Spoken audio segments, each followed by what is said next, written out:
Un trafic qui explose ces dernières années en France, celui des armes à feu. Et ce chiffre qui inquiète les autorités, près de 8 millions d'armes circulent en France, dont 3 millions illégalement. Pour lutter contre ce trafic, des agents de l'État traquent les dossiers les plus sensibles dans le plus grand secret. Ils ne sont pas policiers ou gendarmes, mais douaniers. Ils ont saisi plus de 1000 armes l'an dernier et ils ont accepté exceptionnellement qu'on les suive sur une intervention à chaud. C'est un reportage d'Hugo Puffnet et Gianna Messina. Ils sont le bras armé d'un service de renseignement. 1 minute, les gars. Et participent aux dossiers les plus sensibles. Ok, on rentre dans la rue. Ces hommes ne sont ni policiers ni gendarmes, mais douaniers. Peu connus, ils cultivent la discrétion. Ils sont pourtant en première ligne face aux crimes organisés, dont les trafiquants d'armes. Tous travaillent pour la DNRED, Direction nationale du renseignement et des enquêtes douanières. Après des mois de négociations, nous avons obtenu une autorisation exceptionnelle de tournage, car ces agents sont tenus au plus grand secret. Sur leur bureau, des dossiers de blanchiment, narcotrafic, terrorisme parfois, et souvent trafic d'armes. Comme en témoignent ces photos, la douane a saisi 1061 armes l'an dernier, une hausse de 20%. Ce jour-là, il prépare d'ailleurs une arrestation dans le sud-est de la France. Le briefing, rendez-vous 5h15. Mission effectuer une sécurisation de domicile et entrave de monsieur. Concernant un dossier armes et explosifs. Il a 3 armes et un peu de grenades. Et on a entendu parler aussi un petit peu de mines, mais ça reste à déterminer. Les douaniers l'ont repéré grâce à des achats en ligne suspects. Ils redoutent un arsenal caché et se préparent donc au pire, comme une fusillade. Tous ont en mémoire la mort de l'un de leurs collègues en 2015, tué par un trafiquant d'armes d'une balle dans la tête. Le jour J, avant l'aube, nous les retrouvons en train de s'équiper sur un parking, à l'écart de la ville. Leur lourd équipement est là aussi pour dissuader toute forme de résistance de la part du suspect. L'idée, c'est de se donner une chance de ne pas les utiliser et puis de préserver la vie en face aussi, quoi. Pour remettre quelqu'un dans les mains de la justice, en quelque sorte, pour l'éliminer, quoi. Dans un quartier résidentiel, la colonne progresse, suivie des douaniers enquêteurs au fond. Sans un seul mot, ils montent les 2 étages, puis posent le vérin hydraulique.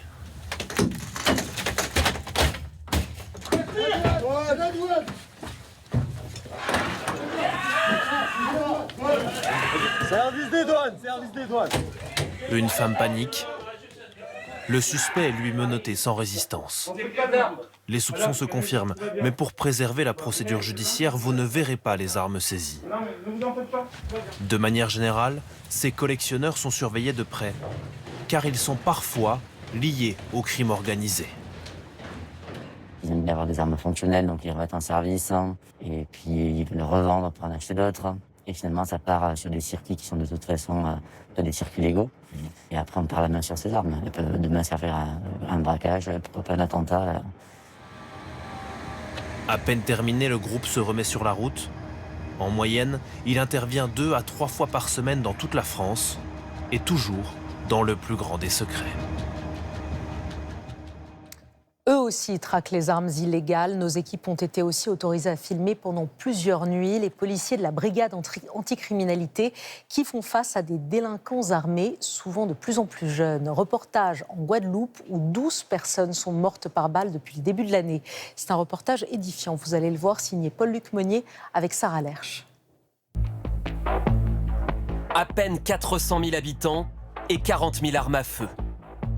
En Guadeloupe, une arme pour 10 personnes. Pour les traquer, les policiers de la brigade anticriminalité. Ce soir-là, nous avons l'autorisation exceptionnelle de les suivre. Un véhicule suspect est repéré. Arme les gars, 803. Il est 3 h du matin. Viens. Putain. Qu'est-ce que c'est ça? C'est un revolver, ça doit être un Ruger ça. Ouais. Combien de balles? 5. Il avait sur lui quand il nous a vu, il a jeté sous la voiture. Tu t'assois. Assieds-toi. 4 jeunes sont interpellés. Assieds-toi là, assieds-toi là. Ils ont entre 17 et 20 ans. 2007, t'es né où? Face aux policiers, ils jurent que l'arme n'est pas à eux. Ils viennent tout juste de le trouver. Vous y croyez pas trop? Non, non. Il vient de le trouver. On entend ça tous les jours. C'est ça notre jeunesse. Ils risquent jusqu'à 10 ans de prison et 500 000 € d'amende.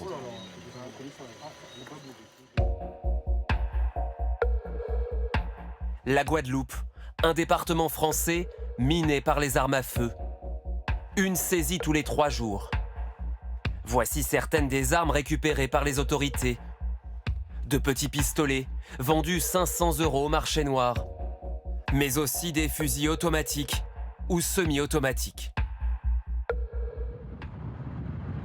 Nous embarquons pour une nouvelle soirée avec la BAC de nuit.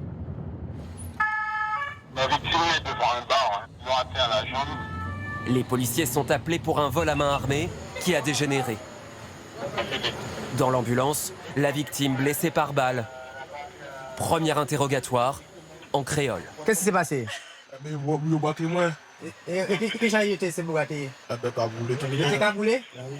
À l'extérieur, les policiers ratissent le quartier pour tenter d'identifier l'auteur des coups de feu. Vous cherchez quoi là? On est en train de chercher les traces indices, savoir si on retrouve des étuis de cartouches au sol. Voici l'une des douilles. C'est la 2e fusillade de la soirée, le 4e blessé.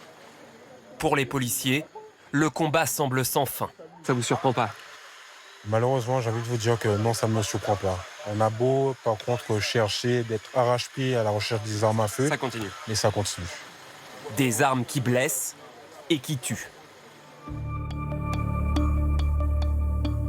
En 2025, 32 homicides par balle, plus 45% en un an. Pour 2026, regardez cette carte. Déjà 12 victimes depuis le début de l'année. Sur l'archipel, un quart des meurtres seraient liés au narcotrafic. Certaines armes transitent par Marie-Galante. Ce jour-là, les autorités nous ont laissé filmer une opération de contrôle. Qu'est-ce que vous cherchez là? Stup, armes, munitions, billets de banque. Et pour l'instant? Il n'y a rien du tout là. Les armes sont fabriquées aux États-Unis ou au Brésil, avant de rejoindre la Dominique. À la Dominique, elles sont embarquées pour Marie-Galante, puis elles reprennent la mer pour inonder la Guadeloupe. Pour tenter de les intercepter, la brigade nautique de la gendarmerie. Bonjour, il y a possibilité de monter à bord pour faire un contrôle, s'il vous plaît? À bord, les armes peuvent se cacher partout. Les trafiquants sont apparemment imaginatifs. On ne sait pas ce qu'il y a dedans. Donc forcément, le but, nous, c'est de vérifier qu'il n'y a rien qui soit pris ou caché dessous. Ce matin-là, On va faire un petit contrôle de l'embarcation? une dizaine d'embarcations fouillées. Des bateaux de pêche, French Police. des voiliers. Pas de saisie malgré tout. Les armes sont difficiles à intercepter. C'est compliqué. Maintenant, si on ne fait pas ce travail au quotidien, c'est sûr qu'on ne trouvera jamais rien. En attendant, la Guadeloupe pleure ses morts. 66 familles endeuillées en 2 ans. Aux abîmes, le chagrin d'une mère et d'une sœur. Après la disparition de Jessie Belvedere, c'était le 7 octobre dernier. On est complètement écorché. En fait, depuis le 7, on ne respire pas normalement, on étouffe. Je vous parle, j'ai des palpitations. C'est compliqué pour nous en fait. Ça nous a détruits, ça nous a anéantis en fait. Jessie avait 23 ans, tuée d'une balle dans la tête au volant de sa voiture. Voici des images tournées le lendemain du drame. Selon la procureure, il aurait été tué par une de ses connaissances. Le motif ? Une rivalité amoureuse. Ses proches ont choisi de nous rencontrer ensemble, plusieurs générations à l'unisson, pour dénoncer la banalisation des armes dans l'archipel. Aujourd'hui, c'est plus simplement des règlements de compte, c'est pour tout et n'importe quoi. L'insécurité, elle est Voilà. présente. C'est ça. Peu importe la personne, voilà, on peut avoir une altercation sur la route, on peut se faire tirer dessus, C'est ça. simplement par rapport à ça. Cindy est l'autre sœur de Jessie.